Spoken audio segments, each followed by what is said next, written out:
semua videonya.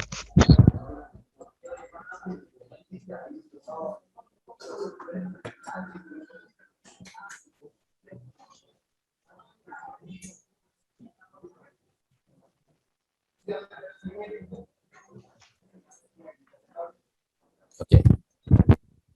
Host, mana host? Tolong jadikan saya Tolong jadikan saya host. Mana adminnya?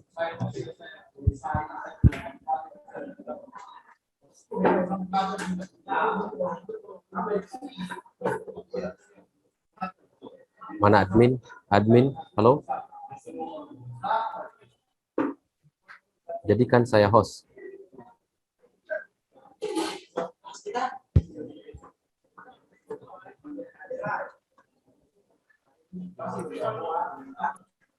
Mana admin?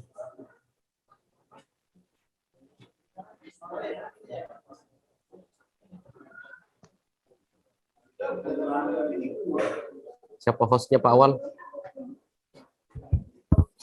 Pak Awal, siapa hostnya Pak Awal? Ya Pak. Siapa hostnya ini? Zoom?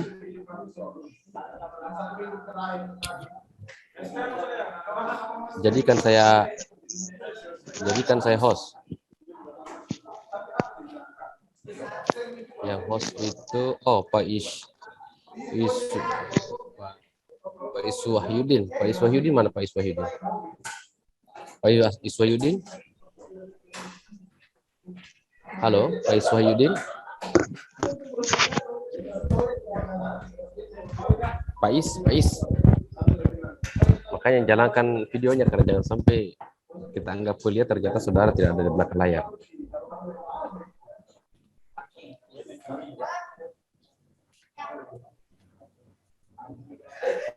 Pak Iswahyudin. Nah kan tidak ada orangnya kan? Coba disapa dulu, ditelepon Pak Iswahyudin. Di ruangan kan pelatihan. Jadi kalau nggak tidak suka. Jadi biasa saya jangan.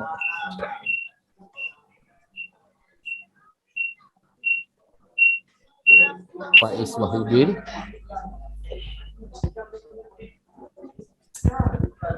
Mana Pak Iswahyudin?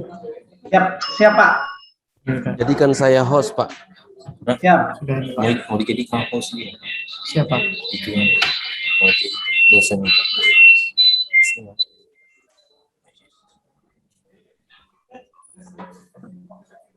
Oke.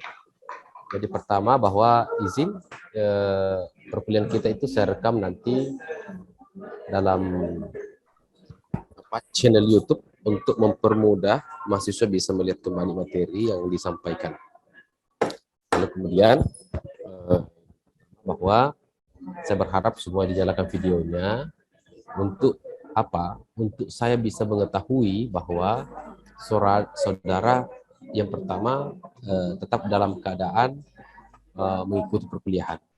Yang kedua, untuk mengetahui saya dapat mengetahui sejauh mana tingkat kemampuan signal di saudara punya daerah masing-masing. Untuk itu, saya berharap saudara bisa menaati apa yang saya sampaikan untuk kemudian kita melanjutkan perkuliahan kita ini dengan baik. Pada hari ini kita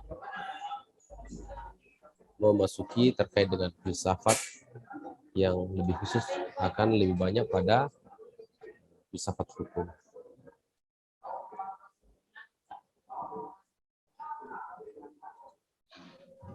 Nah,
Nah,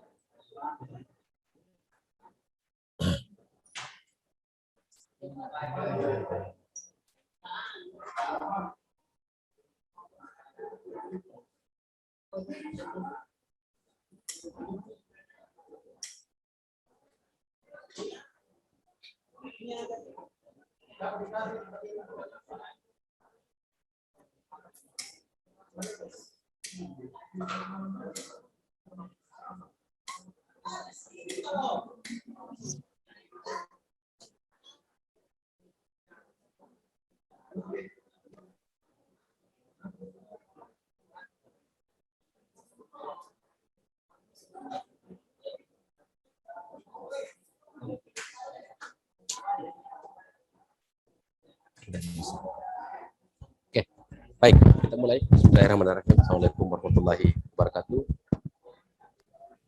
Waalaikumsalam warahmatullahi wabarakatuh. Salam warahmatullahi wabarakatuh. Saudara-saudara sekalian, pada perkuliahan perdana kita ini kita masuk tentang materi filsafat, atau lebih khusus nanti akan masuk pada filsafat hukum.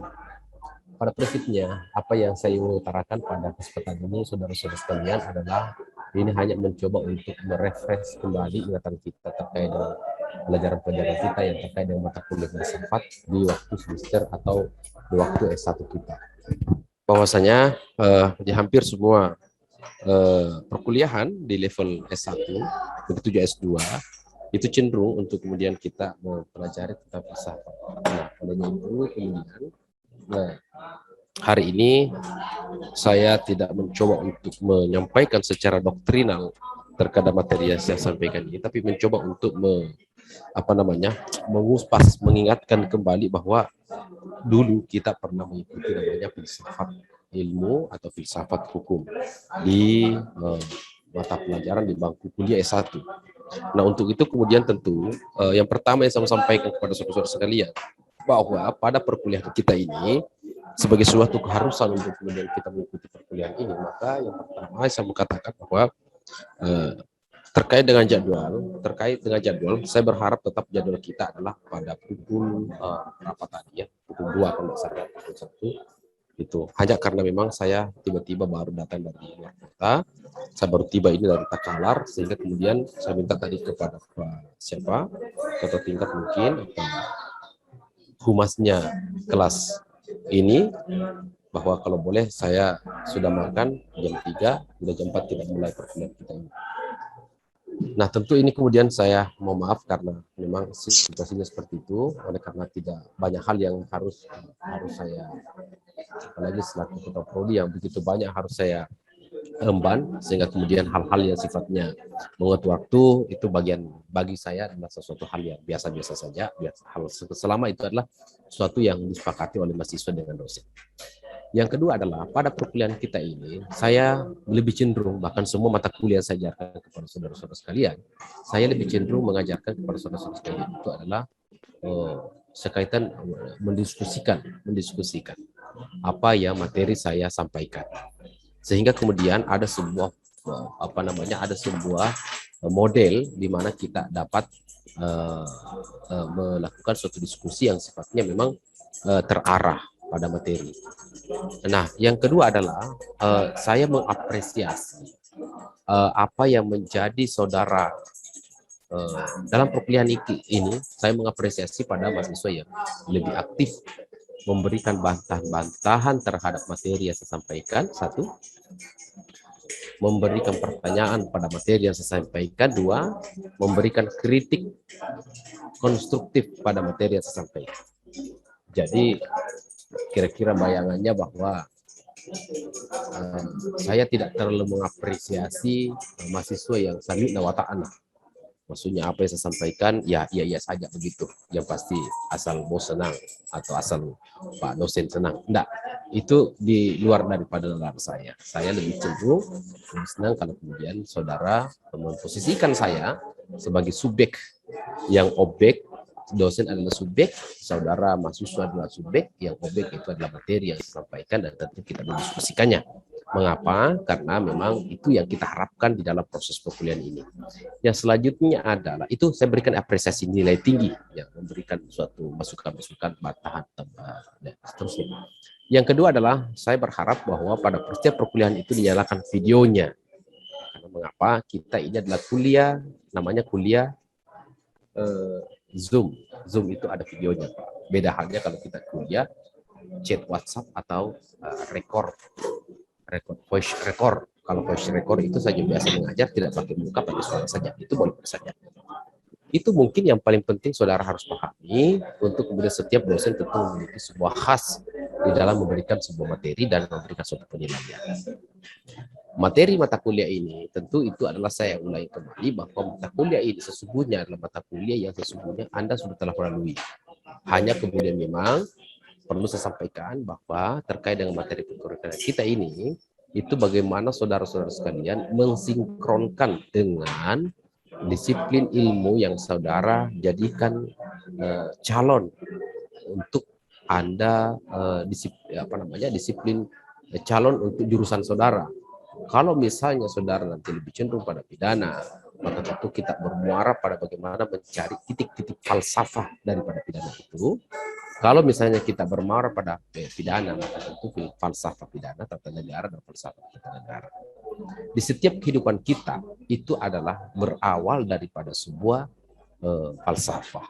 Tidak bisa kita hidup tanpa adanya sebuah falsafah dan nilai dari kehidupan kita ini. Itu semua berputar seperti itu. Sehingga kemudian dalam sentuhan dengan hukum itu, maka terkadang kita berbenturan dengan hukum yang diterapkan yang tidak bernilai falsafah. Hukum yang tidak bernilai falsafah itu akan cenderung gersang, akan cenderung bias, dan akan cenderung terjadi konflik norma. Maksudnya konflik norma itu bahwa terkadang ada pasal mengatakan A, yang satu kita tafsirkan B, yang sesungguhnya secara falsafah tidak ada aturan yang terjadi benturan. Nah, untuk itulah kemudian saya menganggap bahwa hukum yang tertinggi itu, ini bukan hukum positif ya, ini dalam kacamata hukum secara umum gitu. Hukum yang tertinggi itu ini saya katakan sunnatullah. Mengapa atau dalam bahasa filsafatnya itu adalah hukum yang tertinggi itu adalah kausalitas. Mengapa kemudian kita mengatakan bahwa hukum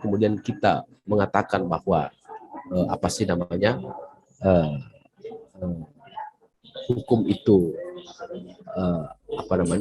setiap hukum itu memiliki falsafah, lalu kemudian hukum itu, karena begini, kalau kita mau melihat dari secara tekstual, sebenarnya hukum itu kalau kita melihat secara etimologinya, bahwa hukum itu berasal dari kata dasar hakam.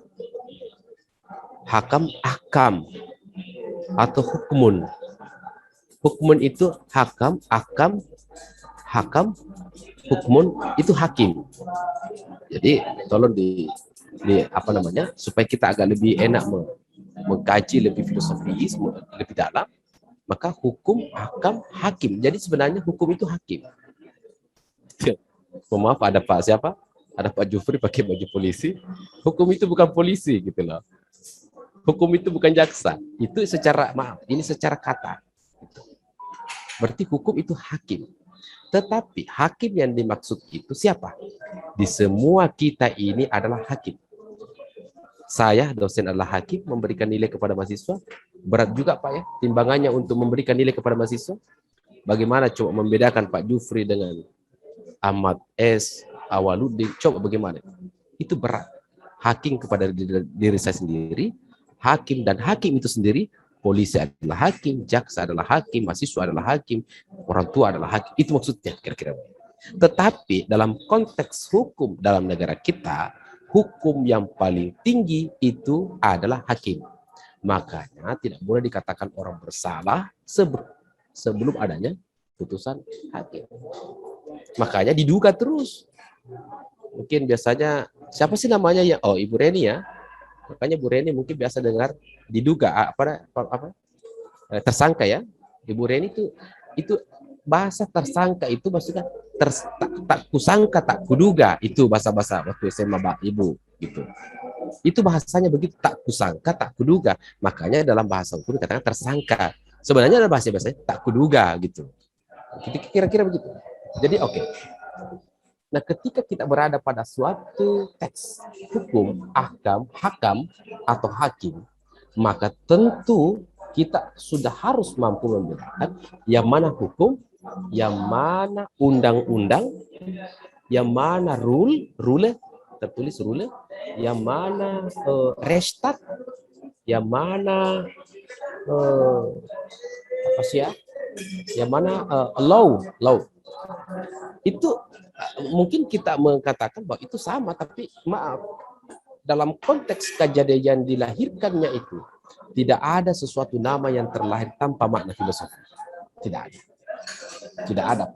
Semua memiliki makna filosofi. Maka dari itulah kemudian kenapa orang terdahulu kita itu kemudian cenderung menggunakan anaknya nama, menempelkan nama anak itu yang bermakna filosofi. Fajar namanya, mungkin karena dia lahir waktu fajar. Mungkin misalnya apa ya, Nur Aulia misalnya namanya, mungkin kan ada suatu cahaya yang ditemukan. Atau mungkin kita plesetkan, kalau misalnya di Palembang mungkin karena dia lahir anaknya di depan pintu, disebut namanya orang Palembang bilang pintu Nababang, gitu. Ya, mungkin agak ada. Jadi artinya apa? Bahwa ada sebuah pesan-pesan filosofi dari setiap makna yang terkandung dalamnya. Misalnya Patawari ada maknanya. Patawari itu dalam makna bahasa Bugis itu adalah orang yang sering menawar. Dan jangan heran kalau suatu ketika besok atau lusa Patawari datang untuk menawarkan sesuatu. Sebenarnya cocoknya saya menjadi sales. Kira-kira begitu kalau bahasa nama. Itu mungkin rezeki saya banyak karena kata orang nama itu doa.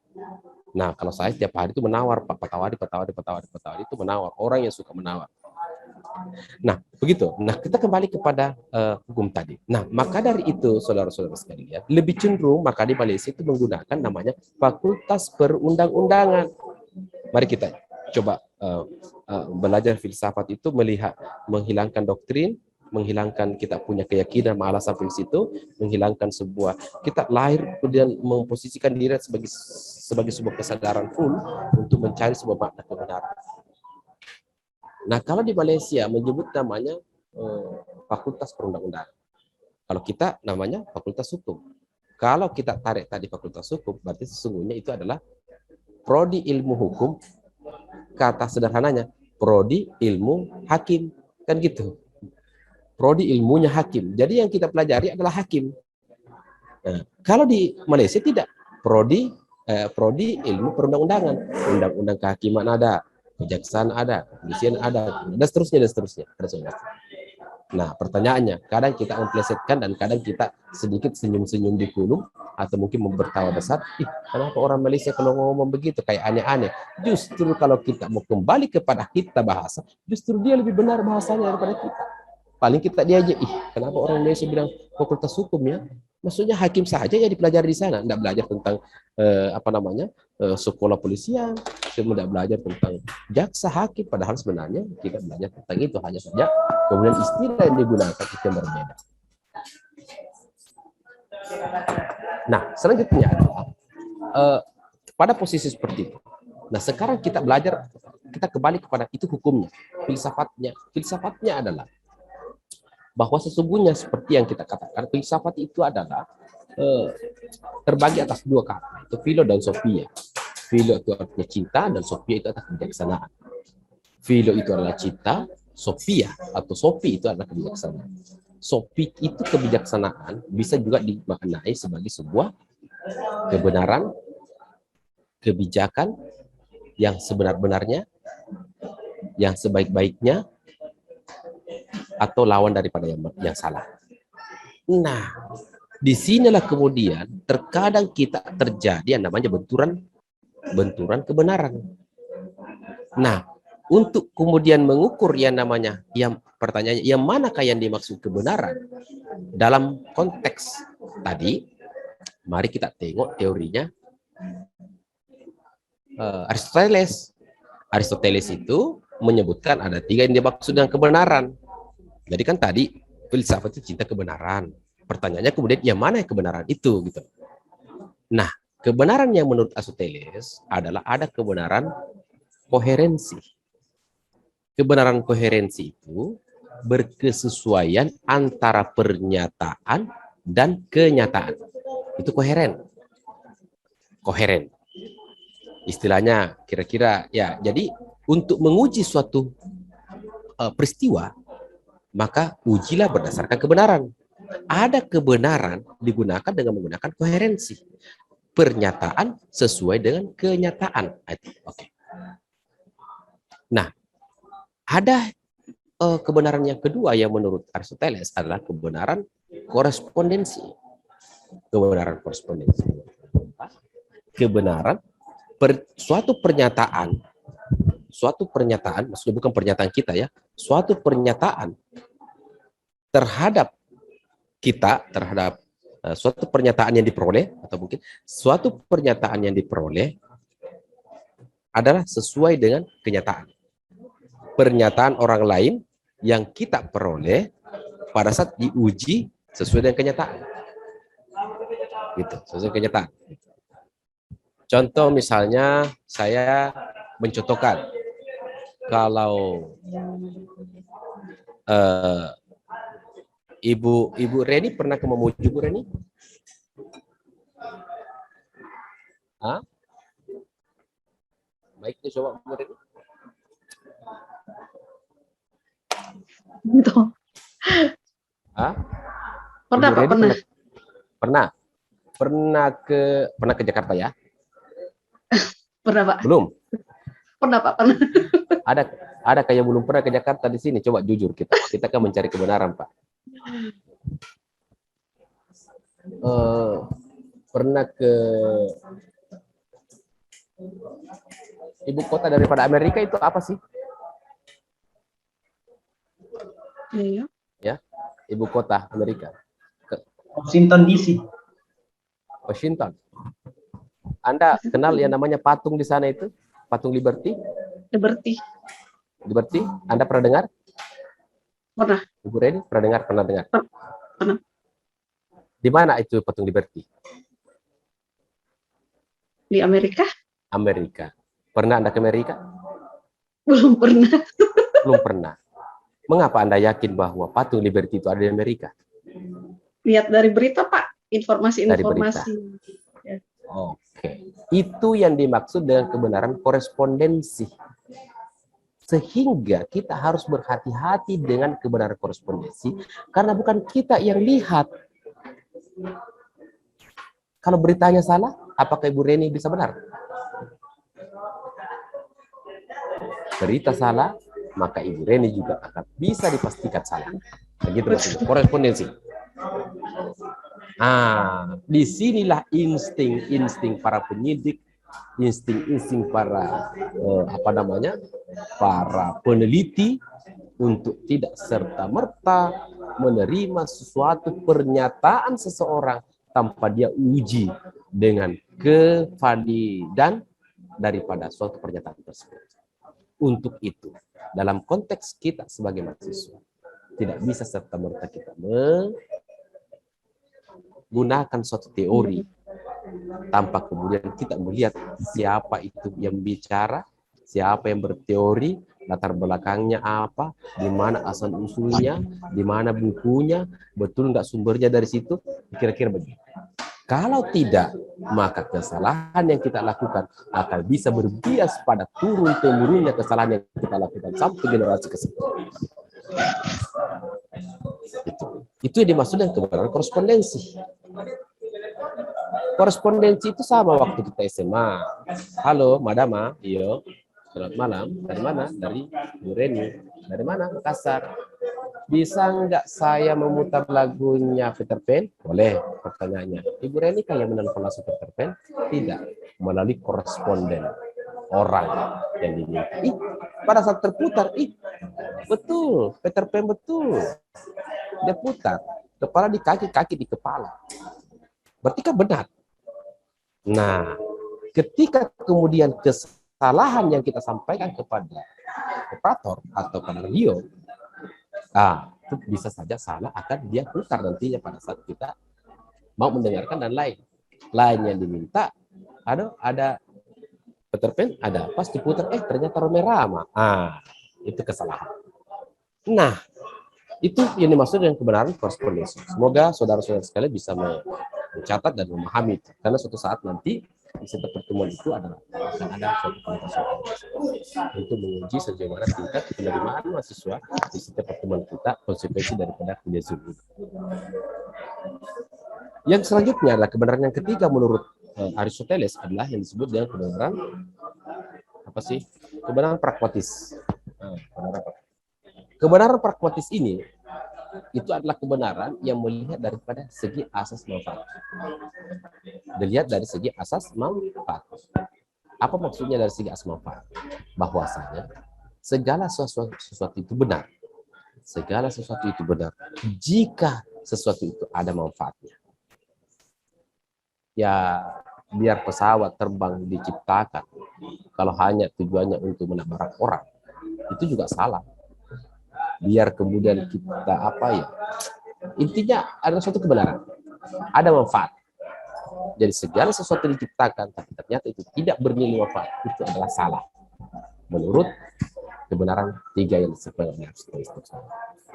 Nah, yang terakhir saya sampaikan kepada sekalian sebelum kita buka diskusi adalah sekaitan, nanti saya akan jelaskan itu, tapi sekaitan untuk memancing kita pada pertemuan pertama kita ini untuk sedikit memfokuskan diri kita pada filsafat dan hukum. Kenapa saya larang itu? Sebenarnya kan filsafat ilmu nih, cuma kan saya lebih cenderung pada filsafat hukum karena S2 ini kan lebih cenderung kita masuk. Di dalam konteks hukum, di dalam jenjang-jenjang hukum itu kemudian hukum itu bersifat normatif. Peter Mahmud Marzuki, salah satu dosen ilmu hukum yang mencoba membantah yang namanya hukum itu adalah empiris. Pada pendekatan hukum sebagai norma, maka jenjang hukum itu bertingkat-tingkat. Hukum yang terendah itu adalah kaidah. Hukum yang terendah itu kaidah. Yang mana itu kaidah? Contohnya adalah pasal. Di bawah adalah pasal. Di atasnya pasal ada norma. Di atas norma ada asas. Di atas asas ada nilai. Di atas nilai ada supranilai. Di atas supranilai ada super-supranilai. Di atas super-supranilai ada super-supranilai. Di atas super-supranilai ada super-super-supranilai. Di atas super-supranilai super-super-super-super-super. Olehnya itu, hukum itu mendongak ke atas. Hukum tidak bisa tunduk ke bawah. Mari kita uji. Kira-kira kalau saya katakan, ada nggak kaidah atau pasal pencurian dalam undang-undang negara Indonesia, dan bisa menjawab. Ada nggak pasal pencurian?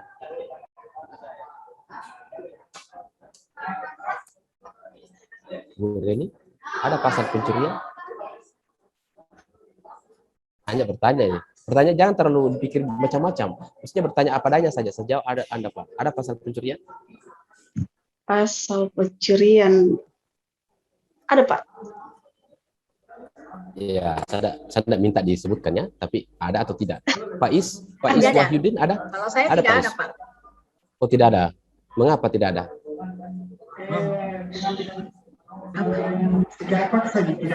Karena ada pasal yang mengatakan pengambilan paksa, tapi bukan pencurian, pengambilan paksa. Saya lupa juga pasal berapa, tapi kalau kasus pencurian tidak ada, tapi pengambilan paksa ada. Okay. Tadi saya katakan bahwa hukum yang terendah itu kaidah, pasal, di atasnya pasal ada norma, di atasnya norma ada asas, di atasnya asas ada nilai, di atasnya nilai ada supranilai, adanya super nilai, super nilai, dan seterusnya.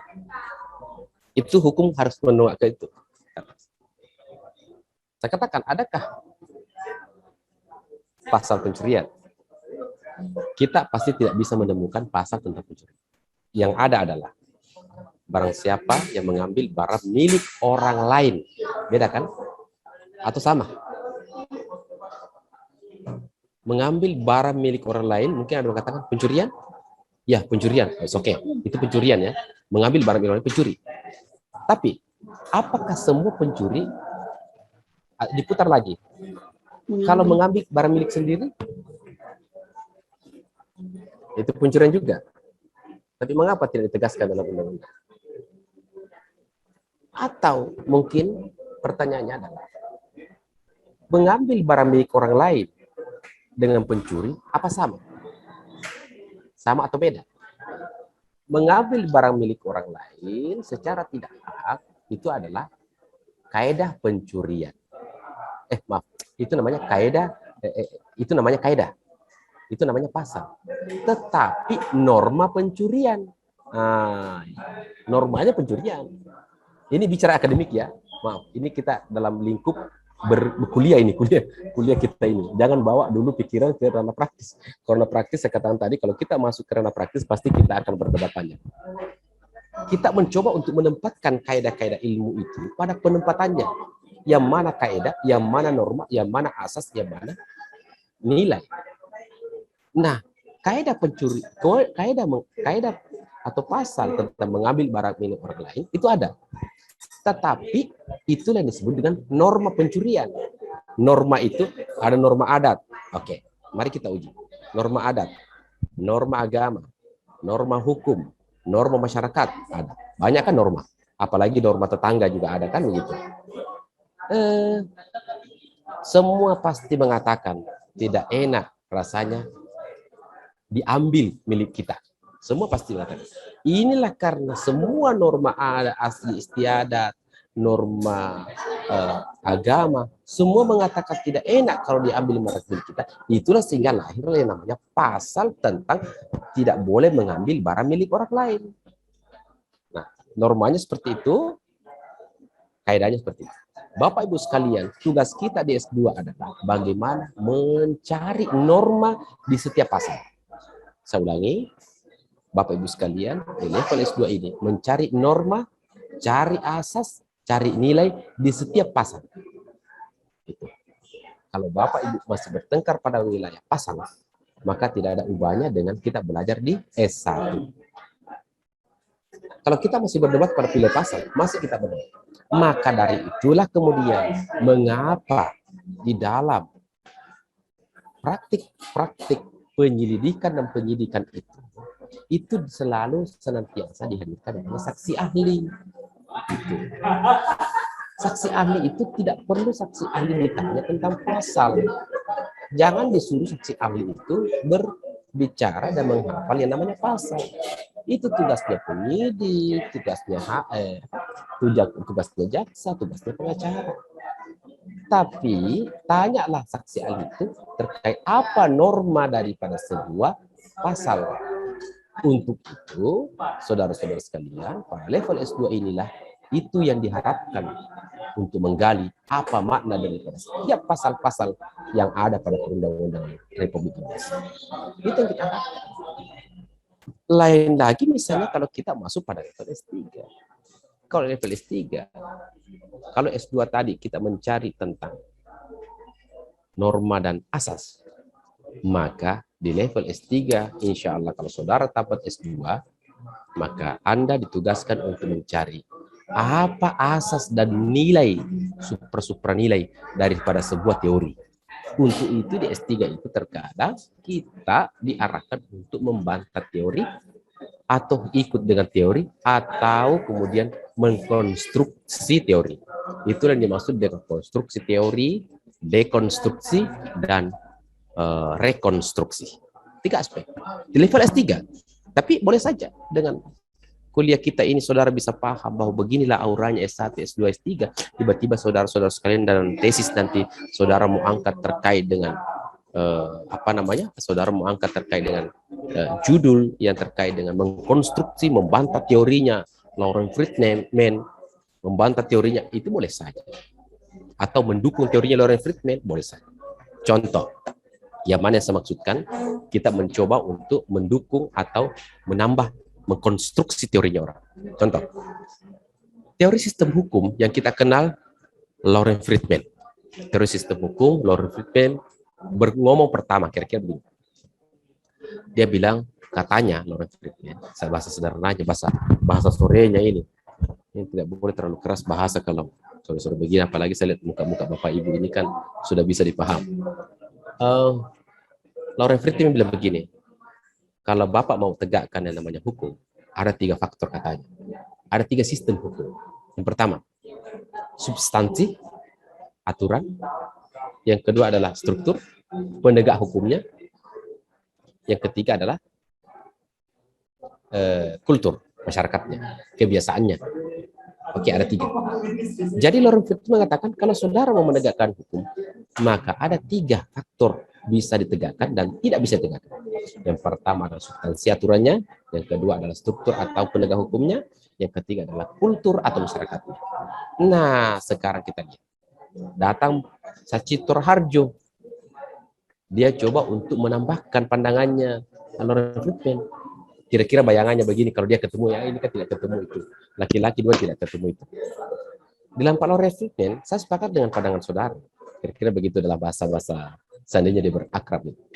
Lawrence Friedman kira-kira saya sepakat dengan pandangan Anda. Memang ada 3 kalau kita menegakkan hukum. Tetapi itu bagi saya tidak cukup. Dia bilang begitu. Mengapa tidak cukup? Karena harus ditambah 1. Apa itu? Fasilitas. Fasilitas. Contoh. Aturannya bagus, oke. Penegak hukumnya bagus, oke.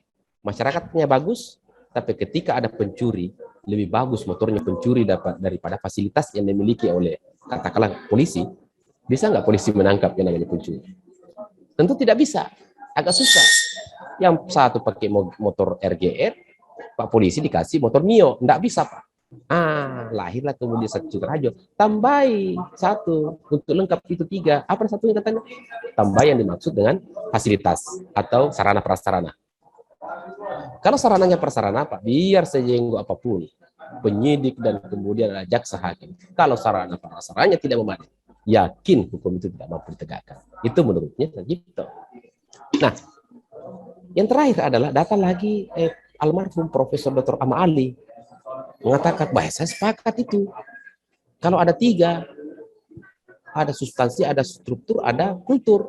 Saya sepakat juga itu kalau ada sarana prasarana. Tapi bagi saya itu tidak cukup. Harus tambahi. Apa tambahnya? SDM, sumber daya manusia atau profesionalisme. Loh, kira-kira maksudnya bagaimana ini? Oke, mari kita lihat. Sudah ada aturannya bagaimana cara menangkap polisi, tentara polisi, pencuri. Sudah ada aturannya, oke. Sudah ada penegak hukumnya sudah lengkap, sudah siap tangkap pencuri. Oke. Masyarakatnya juga sudah siap melaporkan, di sini posisinya itu pencuri, lari ke sini, ke lorong sini, aman. Fasilitasnya ada juga, fasilitasnya motornya sudah hebat. Dia bilang Prof. Ali, itu motor yang disediakan, ada nggak yang profesional pakai itu motor? Nah, itu maksudnya. Ada nggak profesional pakai motor? Biar helikopter, Pak, disediakan struktur hukum tadi. Kalau kemudian tidak mampu dipakai ini, itu juga setengah mati.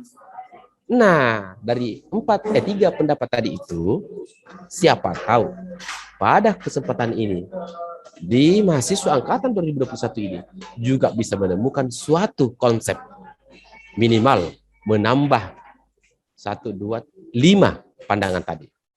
Ya, tentu dirasa-rasa kan, apa kira-kira lagi ya? Disitulah yang disebut dengan novelty.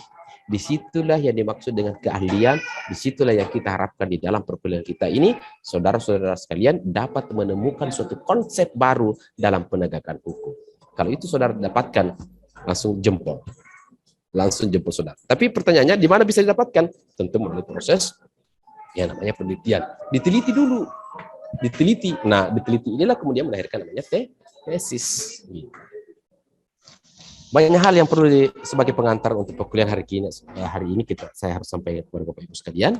Tapi tentu kita tidak. Saya kalau nanti berikutnya adalah mengajar paling setengah jam cukup.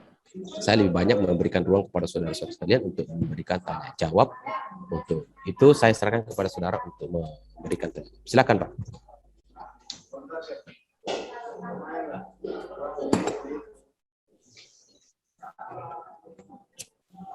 Assalamualaikum warahmatullahi wabarakatuh. Mohon izin Pak Dokter.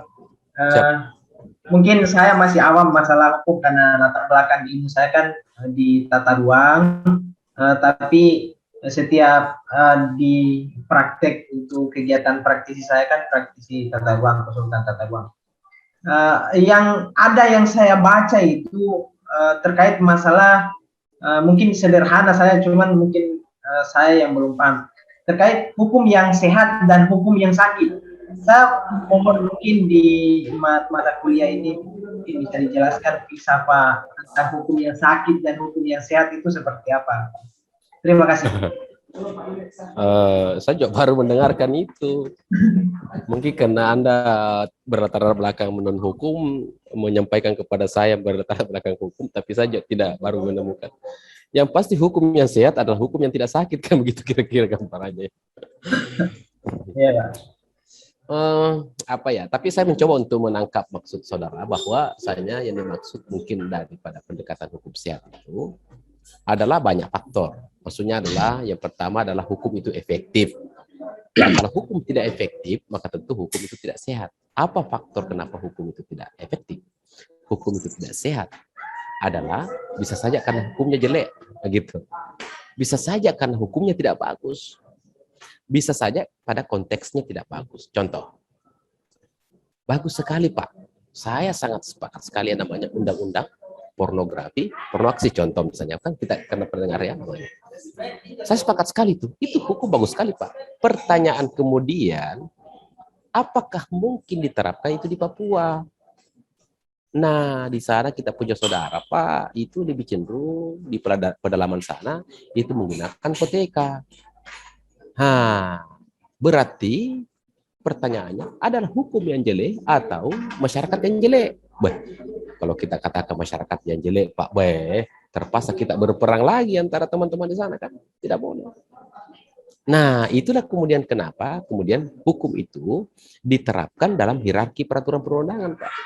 Ada namanya undang-undang dasar, ada namanya undang-undang atau perpu, peraturan pengganti undang-undang, ada namanya PP bertingkat nasional, itu undang-undang tadi nasional, ada PP bersifat nasional, undang-undang atau perpu, peraturan pengganti undang-undang bersifat nasional, ada namanya perpres bersifat nasional, tapi ada namanya perda, ada namanya perdes.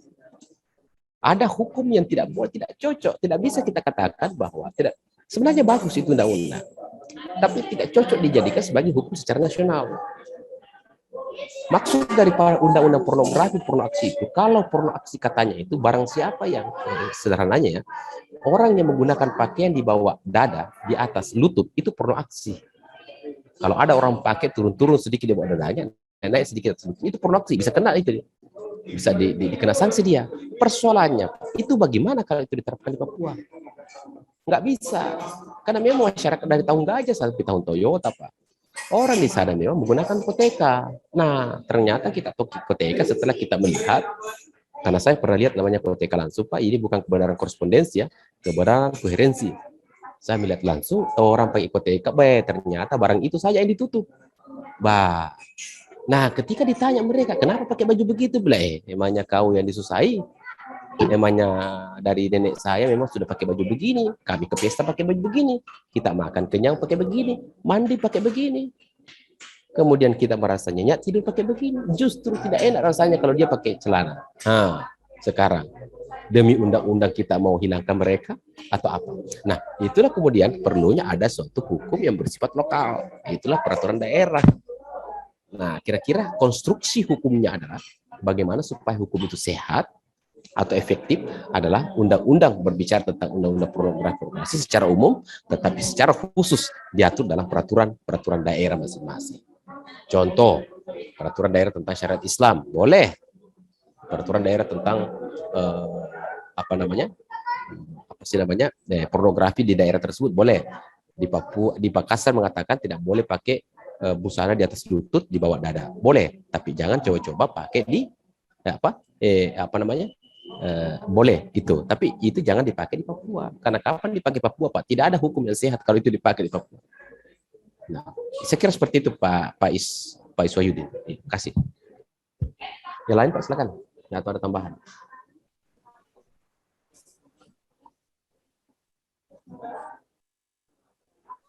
Izin dokter mau tanya. Ya, silakan Pak Herdi. Di tengah pandemi ini kan mau tidak mau dalam penegakan hukum itu harus akan terjadi perubahan radikal itu, dokter. Kalau dari segi dari pandangan filsafat yang sekiranya lebih pas untuk diterapkan. Karena apa? Karena kalau kita terlalu kalau bahasa ininya saklek gitu loh. Terlalu saklek dalam penegakan hukum justru akan dikhawatirkan justru akan menghambat upaya terkait pemulihan kondisi baik kondisi ekonomi maupun kondisi tatanan masyarakat itu. Karena kan ada kecenderungan dengan keadaan pandemi seperti ini, penegakan hukum justru akan melemahkan hukum itu sendiri. Karena masyarakat menganggap nantinya kontraproduktif dengan upaya untuk memulihkan kondisi yang ada sekarang ini. Mungkin ada masukan atau solusi penegakan hukum dari aspek filsafat hukum dikaitkan dengan wabah pandemi. Mungkin itu Pak Dokter. Ya, bagus sekali, saya pikir kontekstual sekali Pak Herdi apa yang Pak Herdi sampaikan. Jadi memang itulah tadi saya katakan bahwa memang hukum itu harus kita lihat dalam pendekatan filosofi. Berbicara pada tataran pendekatan filosofi, di mana hukum itu berbicara tentang benar salah. Kalau kita masuk pada pendekatan filosofi itu kita terkadang berbicara pada tataran baik atau buruk. Nah, kalau misalnya kita menggunakan yang pertama bahwa terkait dengan hukum. Hukum itu kan dalam pendekatan pragmatisnya, hukum itu kan tools. Tools itu alat. Jadi dia alat, ya namanya alat itu semacam pisau. Kita mau pakai teban pisau boleh, kita mau mengiris-iris tangannya orang boleh, iris lombok boleh, iris apa boleh, semua boleh. Tools. Nah, kemudian pada pendekatan ini, karena itu adalah alat, pertanyaannya alat untuk apa? Alat untuk apa? Alat untuk menciptakan keadilan, kan gitu sih. Memang betul alat, tapi tugasnya alat ini adalah untuk menciptakan keadilan. dalam sebuah fenomena keadaan sekarang ini, maka kita diperhadapkan pada sebuah posisi aspek kesehatan dalam arti corona mungkin dalam konteks ini. Dalam pendekatan itu, dalam aspek kesehatan, sering kita menjumpai dan selalu setiap hari kita menjumpai, 2 tahun kita menjumpai, adanya orang meninggal gara-gara corona. Dituduh, dijustifikasi corona.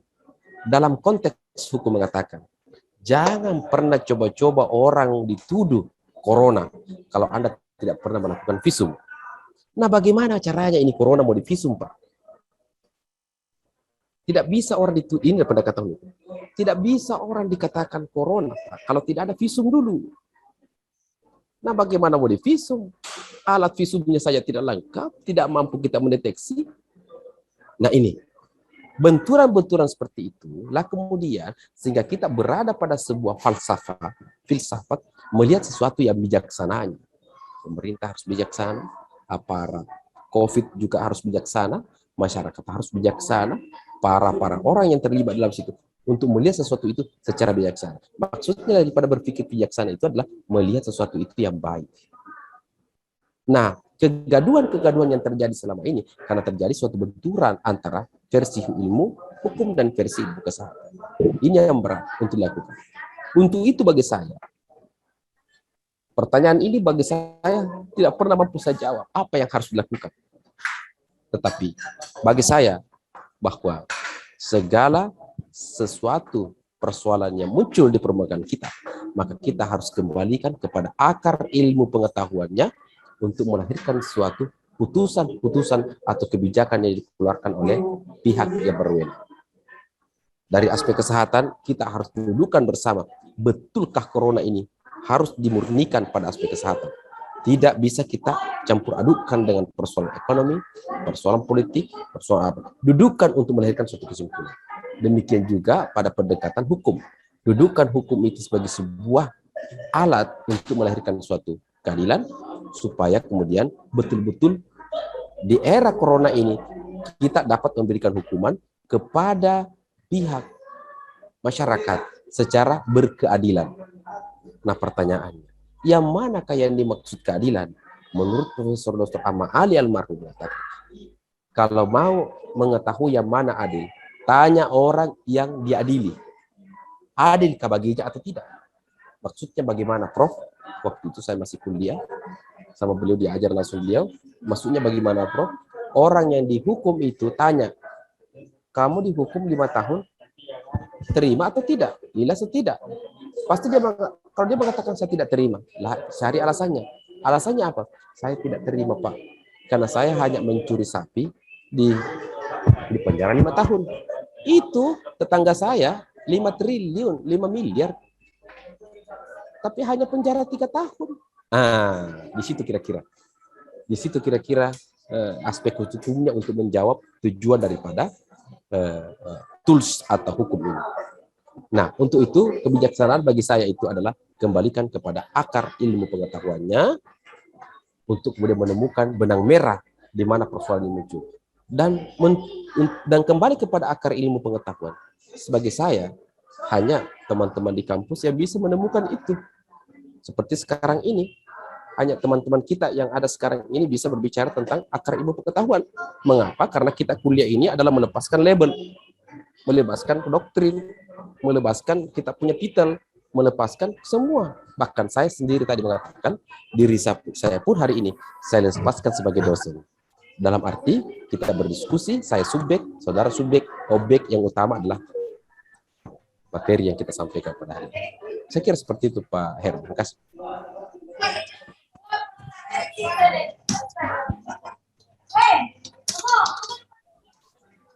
Ini Pak Dokter. Kan, Pak Syamsuddin ya? Ya. Terkait tadi penjelasan filsafat Pak Dokter, itu mengartikan bahwa kita cinta akan suatu kebijaksanaan, cinta akan kebenaran. Nah, apakah dapat dikategorikan bahwa manusia yang tidak cinta akan kebenaran itu tidak memiliki filsafat? Karena filsafat ini muncul sejak awal kehidupan manusia. Mohon penjelasannya Pak Dokter.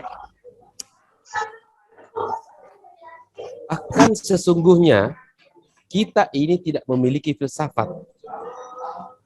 Mengapa dikatakan tidak memiliki filsafat? Buktinya kita cinta. Kalau kita sudah punya, mengapain cinta, Pak? Kita mencintai istri karena istri itu bukan milik kita, Pak. Nah, gitu. Bukan milik kita, miliknya orang, makanya dicintai. Bahkan tubuh sekalipun bukan milik kita, makanya kita mencintai dan merawat diri kita. Coba tanya Ibu Reni, Ibu Juhaini, bagaimana Ibu Novi, bagaimana perbuatannya di pagi hari terhadap tubuhnya. Mungkin dia lulur pagi-pagi kan gitu. Mengapa dilulur? Karena sesungguhnya dia tidak punya tubuh itu. Cinta akan kebijaksanaan. Jadi filsafat filosofia itu cinta akan kebijaksanaan. Mencintai kebijaksanaan artinya ada suatu transisi antara diri kita dengan objek yang dicintai. Mencintai, bagi saya, pemilik cinta sesungguhnya itu adalah Tuhan. Yang tidak ada lagi kepentingan apa-apa di balik itu. Maka kita hadir untuk mencintai, cinta akan Tuhan. Karena Tuhan bukan milik kita. Maksud saya adalah bukan milik kita, adalah ada sesuatu yang kita cintai. Lihat mangganya orang, rasa ingin mencintai. Ada anaknya orang, gitu, rasa ingin mencintai, memiliki. Berarti bukan milik kita, tapi kita cinta akan itu. Dan itu merupakan sebuah koneksitas antara diri kita dengan yang lain. Adanya sebuah koneksitas. Ada rasa yang kita miliki, begitu juga mereka miliki. Makanya terkadang orang bilang dulu, kalau kau ingat anaknya orang, yakin pasti Anda juga mengingatmu. Artinya ada suatu proses berjalan dalam diri kita, di mana itu ada proses yang disebut dengan proses koneksitas. Jadi sesungguhnya terkait dengan orang yang tidak bijak, apakah tidak mencintai? Bisa saja orang yang bertindak salah lebih berfilsafat daripada kita yang berbuat benar. Karena mengapa? Dalam ajaran filsafat itu, benar belum tentu baik, baik belum tentu benar. Oke, ada yang kita lihat belum tentu ada yang sesungguhnya, sesungguhnya yang ada belum tentu ada yang sebenarnya. Kita kuliah hari ini betul ada, tapi setelah kita hilang sebentar ternyata tidak ada. Ada yang kita lihat kita punya anak, ada yang kita lihat punya mama, nenek, ada. Tapi ternyata kalau kita telusuri lebih dalam, ternyata itu hanya tanah yang meninggal, yang dikubur. Pas 5 tahun kemudian dicek di kuburannya, loh kok tidak ada? Berarti fata morgana, Pak. Kita hanya mencintai dan mengatakan ini ada, tapi ternyata tidak ada. Nah, boleh saja yang kita katakan tidak ada, itu ada. Katakanlah kita mengatakan, wah tidak ada angin. Ternyata ada meniup-meniup. Ternyata kita tidak mengatakan Tuhan. Kita tidak melihat Tuhan. Jangan sampai Tuhan yang kita maksud tidak ada itu, justru itulah yang ada sebenarnya. Yang menurut dalam konteks agama Islam, wal awal wal akhir. Jangan sampai itu yang ada sesungguhnya. Jadi makanya Tuhan itu kemudian melihat kita dalam perspektif apa yang kita lakukan, bukan perspektif apa yang kita lahirkan. Tidak, Tuhan melihat, misalnya Pak Syamsuddin, jangan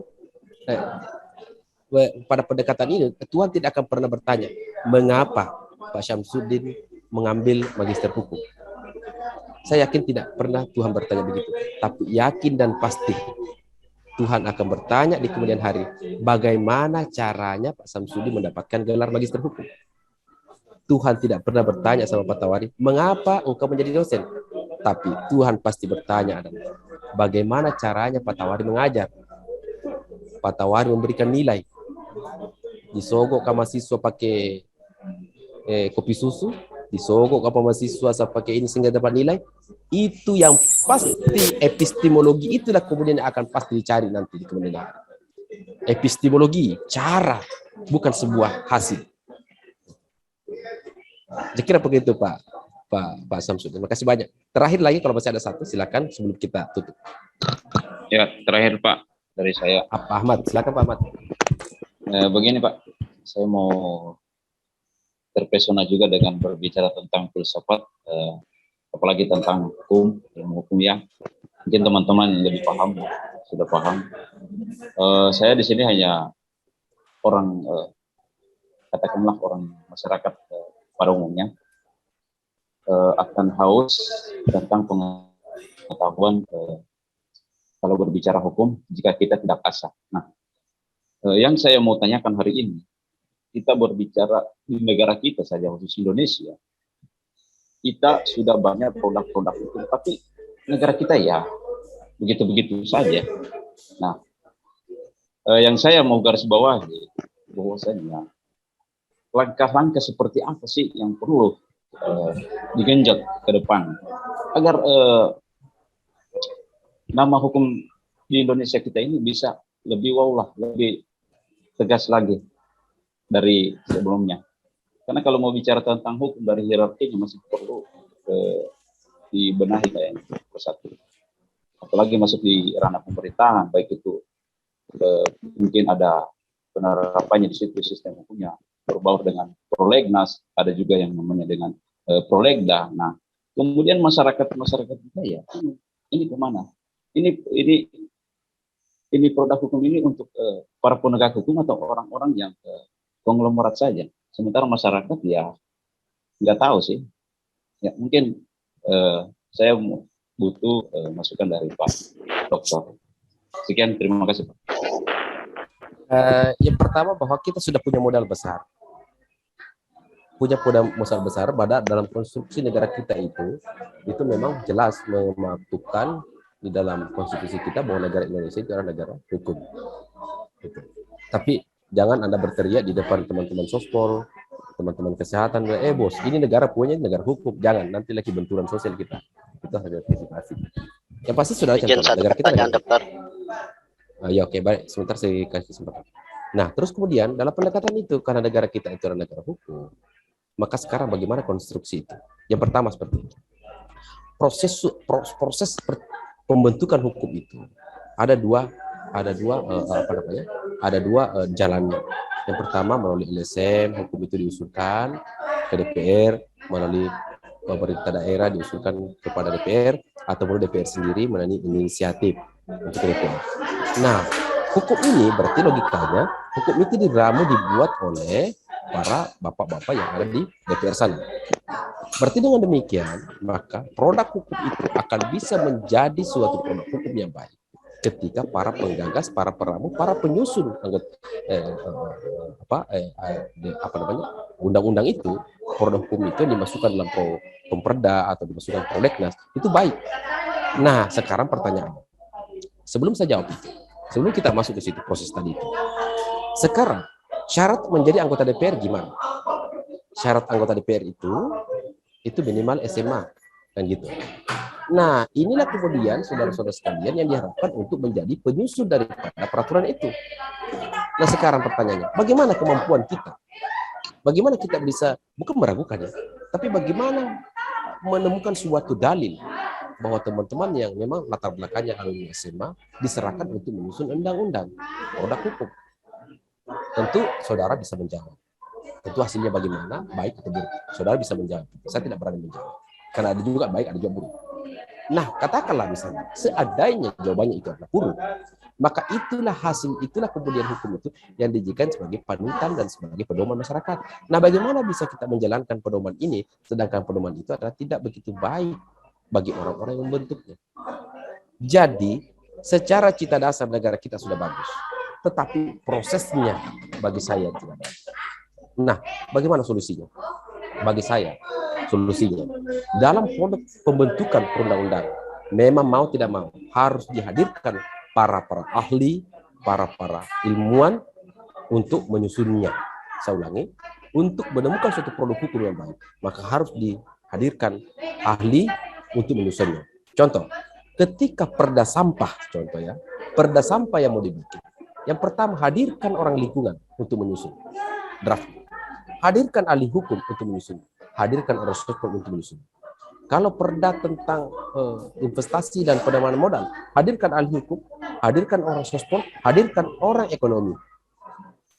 Nah, yang keliru dalam praktiknya, terkadang suatu produk hukum yang sampai kepada Propemperda itu disusun hanya satu orang, Pak. Nah, ini yang membuat kita celaka. Disusun satu orang, produknya nanti disepakati oleh banyak orang, tapi kan ya dasarnya memang sudah buruk gitu. Nah, itulah kemudian yang disebut dengan aristokrasi. Maksudnya bahwa menghadirkan orang-orang cerdas untuk menyusun perundang-undang itu. Nah, pertanyaannya, siapakah orang-orang cerdas itu? Siapakah orang-orang ahli itu? Ya, saya ingin katakan Bapak Ibu sekalian, saya berani mengatakan yang ahli diserahkan untuk menyusun itu, terlepas tadi mungkin Bapak Ibu sekalian di sini ada dari segi pengalaman, tapi dari segi akademik, ya kalau Bapak Ibu sekalian sudah mengikuti mata kuliah nanti yang saya ajarkan terkait dengan teori pembentukan perundang-undangan, nanti di semester 2 kalau tidak salah, maka Anda sudah ahli sebenarnya menyusun itu. Sudah ahli, sudah hebat menyusun itu. Maka Anda berhak untuk menyandang sebagai ahli untuk menyusun perundang-undangan itu. Itulah yang diharapkan duduk, itu bukan diharapkan duduk anggota DPR, diharapkan untuk mendampingi anggota DPR untuk membuat yang namanya naskah akademik perancangan peraturan daerah atau peraturan perundang-undangan lainnya. Itu hanya itu yang bisa diharapkan. Kalau ini yang lain diharapkan, gimana caranya? Tidak bisa. OPD yang mau diharapkan tidak bisa. Bukan saya katakan OPD tidak mampu. Maksudnya mana bisa itu kepala dinas Pak bisa diurusi dan mana membuat perda, membuat konsep perda. Sedangkan lebih banyak misalnya program-program yang harus dijalankan. Mana menerima tamu, mana lagi perjalanan dinas, mana lagi tujuan ke masyarakat, mendampingi Pak Bupati, mendampingi Pak Gubernur. Tidak bisa Pak. Harus orang yang fokus di bidang itu. Siapa orang yang fokus di bidang itu? Ya, itulah dalam sekarang ketentuan kita mengapa dalam setiap pembentukan perundang-undangan itu harus dilibatkan ahli. Nah, siapakah ahli itu? Saya mengatakan bahwa insya Allah setelah Anda magister hukum ini, maka saya katakan Anda sudah layak untuk bisa katakan sebagai ahli secara formal ya. Secara formal, secara syarat, maka Anda layak untuk menjadi ahli. Begitu juga menjadi saksi ahli. Saya kira layak secara akademik ya. Kalau S1 saya belum bisa mengatakan. Belum bisa. Lebih-lebih kalau Anda sudah doktor kan enak lagi begitu. Karena sudah berpikir filosofi. Nah, itulah kemudian yang diharapkan kita untuk menyusun produk-produk itu sehingga kemudian tetap hukum itu dijadikan sebagai panglima di negara kita, Indonesia ini. Saya kira begitu, Pak. Siapa tadi terakhir? Ada minta tadi pertanyaan terakhir sebelum saya tutup? Nasrun, Pak Dokter. Nasrun ya? Oh ya, silakan Yes, Pak Nasrun ya. terakhir ya. Ya, terima kasih banyak Pak Dokter. Saya menyangkut perkuliahan hari ini. Kalau tidak salah tadi Pak Dokter menjelaskan bahwa kausalitas adalah hukum yang paling tertinggi. Nah, pertanyaan saya Pak Dokter, keadilan ini posisinya di mana Pak Dokter? Dari di kausalitas ini? Kausalitas keadilan itu keadilan itu adalah sebuah kausalitas. Dia adalah sebab akibat yang mana antara kausalitas ini adalah sebuah proses untuk mencapai keadilan. Proses untuk mencapai keadilan. Jadi misalnya contoh, kita menghukum orang yang mencuri. Mengapa orang dihukum mencuri? Karena tidak enak rasanya dicuri, kan gitu.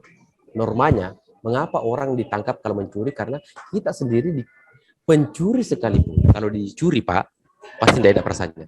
Kausalitasnya, maka dibuatlah hukum untuk kemudian melarang orang mencuri. Sekalipun orang yang tercuri itu adalah pencuri pula. Nah, kausalitasnya begitu. Mengapa orang mengapa undang-undang ITE itu melarang menghina orang di ITE? Karena kalau kita dihina di media sosial, Pak, langka, tidak enaknya dirasa. Kausalitas itu hukum bahwa misalnya ada suatu norma bahwa kita tidak boleh menghujat orang atau membuat orang malu di depan umum. Karena kita sendiri kalau dibikin malu kan tidak enak juga. Memukul orang tidak enak, makanya kemudian kita tidak melarang juga. Begitu, itu kausalitas. Nah, keadilannya di mana? Nah, kita kembali kepada keadilan bahwa adillah kalau kita melarang orang mencuri sebab diri kita kalau tercuri itu juga tidak enak. Adilnya di situ. Itu yang kita mau capai. Itu kita mau capai. Nah, equality before the law sebagai sebuah asas atau mungkin adagium atau mungkin sebuah nilai bahwa orang sama di depan hukum itu mempersepsikan bahwa semua pejabat, pemerintah, korporasi, masyarakat itu sama-sama posisinya equal, sama-sama di depan hukum. Itu baru adil. Jadi posisi keadilan di dalam kausalitas itu adalah keadilan itu tertinggi dalam sebagai sebuah tujuan keadilan itu untuk kemudian di mana ada proses kausalitas terjadi. Tetapi dalam pendekatan filsafat, pertanyaannya, keadilan yang mana yang dimaksud? Nah, masih kita ini berdiskusi dari tahun gajah sampai tahun Toyota, Pak. Berbicara tentang keadilan yang mana yang kita sepakati. Adil yang lain belum tentu adil buat kita, adil buat kita belum tentu adil buat yang lain. Itulah mengapa saya katakan bahwa hukum harus mencari asas nilai-nilai keadilan yang dimaksud. Tapi saya ingin katakan, sampai kiamat sekalipun, keadilan yang sesungguhnya takkan mungkin kita bisa meraihnya. Cinta akan kebijaksanaan, saya yakin takkan mungkin sampai kiamat cinta itu takkan mungkin diraihnya. Makanya almarhum Ahyar Anwar, dosen UNEM, mengatakan, jangan sama sekali ada orang yang menyimpulkan tentang cinta. Biarkan cinta itu tetap menjadi sebuah misteri, supaya orang mencari, meneliti, mengkaji, dan merindukan cinta itu. Jangan sama sekali ada orang yang menyimpulkan tentang keadilan. Biarkan keadilan itu menjadi sebuah harapan, impian bagi para penganutnya. Karena mengapa? Keadilan dan cinta itu sesungguhnya hanya milik Allah Subhanahu wa Ta'ala. Kalau begitu, di mana kita bisa menemukan Allah? Kalau Anda yakin, Anda beragama, keadilan dan cinta itu Anda akan temukan ketika Anda mendapatkan reward surga atau neraka nantinya. Kalau Anda yakin, tapi kembali lagi persoalan keyakinan. Yakin tidak? Kalau tidak yakin, ya tidak apa-apa. Kita diskusikan lebih panjang nanti. Tapi kalau Anda yakin, ayo mari kita memenuhi unsur-unsur itu untuk mendapatkan itu. Dan itu tujuan akhir kita. Karena mengapa kita kuliah hari ini, kita ketemu hari ini, itu hanya sementara saja. Besok kita akan meninggalkan semua ini, kita akan menghadap kepada Sang Ilahi. Lalu pertanyaannya, apakah kemudian kita kuliah ini langsung kaya sebentar kalau magister hukum? No. Apakah kuliah Pak Nasrul misalnya pengacara langsung magister hukum langsung banyak kasusnya? Jawabannya no. Apakah Bu Juhaini misalnya ketika misalnya setelah kuliah magister hukum dapat lagi si kecil misalnya? Itu bukan jaminan. Kaya kalau magister hukum kah? Tidak. Apa paling bertambah iman kita? Tidak. Tapi ini merupakan sebuah ikhtiar untuk menurunkan cinta yang Tuhan janjikan itu. Tapi kapan Tuhan wujudkan? Ya, bagi orang-orang beriman akan ditemukan di situ. Jadi, jangan menyimpulkan tentang keadilan, jangan menyimpulkan cinta, mari kita mengkajinya. Biarkan cinta itu menarik-narik dalam logika. Saya kira sekian pertemuan kita. Mohon maaf kalau saya agak terlalu jauh. Ya. Pak Jufri, siapa? Dari Pak Jufri, Pak Dokter. Pak Jufri, silakan. Terakhir sekali ya Pak Jufri ya. Ya. Siap. Ya. Mohon izin, makasih. Assalamualaikum warahmatullahi wabarakatuh. Menarik sekali bagian dan kemudian materi yang disampaikan oleh Pak Dokter. Ada satu hal yang ingin kami tanyakan terkait dengan apa yang disampaikan tadi, bahwa filsafat hukum sebenarnya itu atau prinsip dasar itu adalah apa yang diputuskan oleh hakim, kalau tidak salah saya tangkap tadi. Ya, begitu ya Pak Dokter. Sehingga dalam hal ini hakim dalam memberikan keputusan dengan menggunakan beberapa alat yang dilahirkan oleh produk-produk DPR maupun produk lainnya. Oleh karena itu yang kami mau tanyakan Pak Dokter, bahwa terkadang seorang hakim memberikan keputusan yang tidak berdasarkan alat yang telah ada. Dalam hal ini mungkin biasa disebut jurisprudensi. Oleh karena itu Pak Dokter, kami tanyakan apakah ada hakim dalam hal mengambil keputusan atau jurisprudensi tadi ini itu mendasari filsafat hukum yang saat ini kami pelajari. Demikian Pak Dokter, penjelasan. Terima kasih. Saya kira memang bagus ya pertanyaan terakhir ya, bagus sekali saya pikir. Pak Jufri mampu, terima kasih banyak Pak Jufri mampu menangkap materi yang saya sampaikan pada hari ini. Begitu juga penanya lainnya. Kan itu sebenarnya nilai kepuasan saya di situ ketika banyak bertanya dan pertanyaannya agak nyambung, berarti apa yang saya sampaikan tidak sia-sia begitu. Begini, bicara tentang hakim, yang pertama dalam sederhana, putusan hakim itu adalah tergantung sarapan paginya. putusan hakim tergantung sarapan paginya. Itu ada pandangan begitu Charles Samprop kalau tidak salah. Apa yang dimaksud sarapan? Bedakan dengan makanan ya. Kalau ibu-ibu, kalau saya bilang sarapan, jangan anggap makanan. Pak, ayo sarapan dulu yuk. Itu bukan makanan maksudnya. Ini bedakan. Sarapan maksudnya itu adalah kebiasaan-kebiasaan seseorang. Sejak lahirkah, sejak dia besarkah, lingkungannya kah, pada saat dia kuliah kah, sering membaca buku, pada saat dia kuliah dia aktivis kah, baca buku, sering kajian kah. Kebiasaan-kebiasaannya itulah kemudian yang ketika mengambil keputusan itu tidak jauh daripada sarapan paginya. Maksudnya tidak jauh daripada kebiasaannya. Contoh, Pak Jufri aslinya orang apa? Tabe. Parepare. Parepare Pak Jufri ya? Siap. Oke. Contoh, Parepare. Pak Jufri, walaupun kemudian Pak Jufri adalah orang Indonesia asli, dalam kebiasaannya pakai bahasa Indonesia, sehari-hari di kantor pakai bahasa Indonesia, bahkan bertanya hari ini pakai bahasa Indonesia. Tapi mungkin Pak Jufri kalau lagi marah, lagi tensinya besar, kadang muncul itu bahasa pare-parenya. Kenapa bisa muncul itu? Itu yang saya maksud dengan sarapan pagi, Pak. Itu tidak bisa diingkari itu. Saya misalnya sebagai orang Bugis, walaupun saya sudah lama tinggal di Makassar, kalau jengkel sekali keluar bahasa Bugis. Ada semua sama ketika mengambil putusan.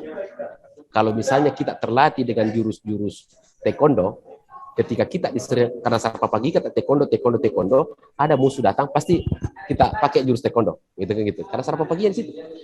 Apa maksudnya bahwa putusan hakim itu terkadang putusan hakim itu bersesuai dengan sarapan paginya, tergantung dia di masa kuliahnya. Waktu dia kuliah hakimnya itu, dia suka apanya sih? Apa kuliahnya itu kemudian dia suka bawa ayam bangkok, dia bawakan dosennya, dia bawa kue, dia bawakan dosennya. Waktu kuliah itu misalnya izin Pak saya tidak pernah belajar. Kebiasaan-kebiasaan itulah kemudian yang akan terbawa-bawa nanti ketika mengambil suatu keputusan. Nah pertanyaannya, bagaimana untuk dapat melahirkan sebuah hakim yang bermakna filosofi? Bagi saya, itulah yang selalu saya sampaikan di dalam perkuliahan, baik S1 maupun S2 dan bahkan di S3 saya sampaikan.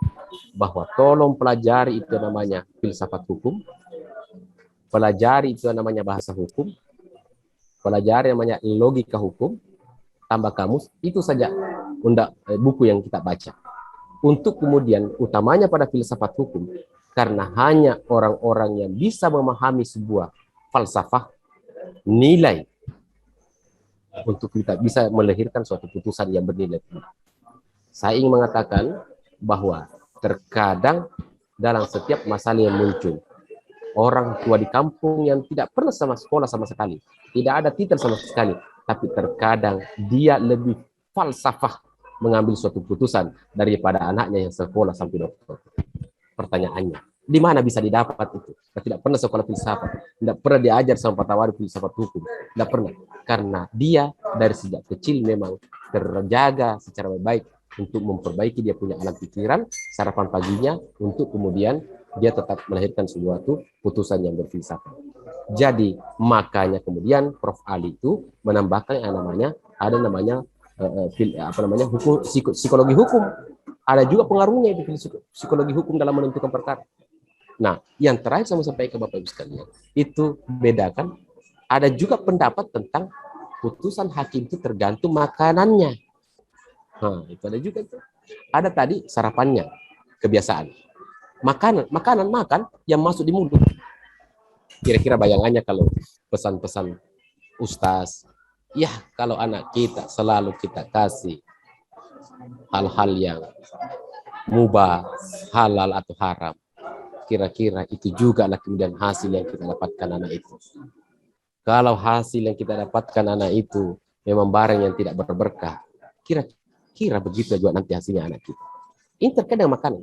Yang kedua, makanan yang secara pintas, bedakan Pak, anak-anak kita yang selalu makan Indomie dengan selalu makan nasi, anak kita yang selalu makan sayur, selalu makan ikan, selalu makan ubi. Beda itu. Bentukan pikirannya, anak yang makan ubi, selalu makan ubi, nasi, ikan, sayur, beda itu. ilmu kesehatan yang menjawab ini, bukan saya.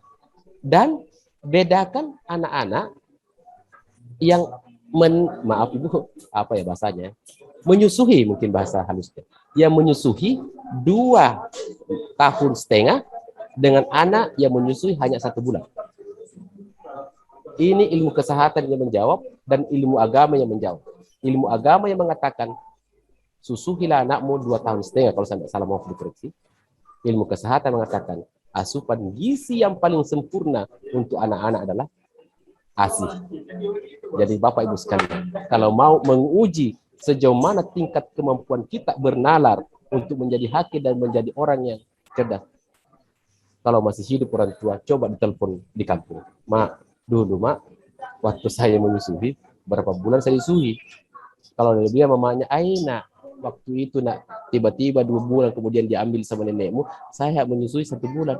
Ya, jangan juga terlalu berharap otak kita ini terbentuk dengan otak-otak yang bagus. Memang asupan gizi yang masuk dalam tubuh kita itu kecil.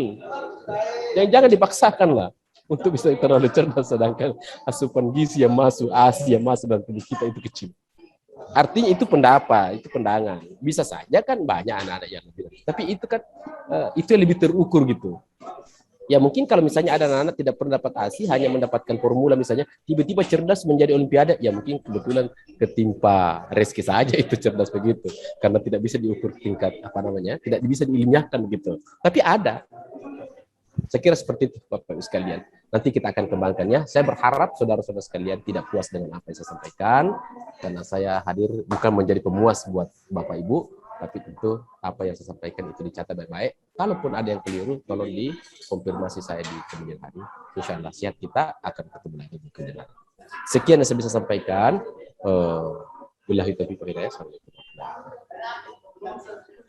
Waalaikumsalam warahmatullahi wabarakatuh. Waalaikumsalam warahmatullahi wabarakatuh. Oke, saya izin live ya. Iya Pak.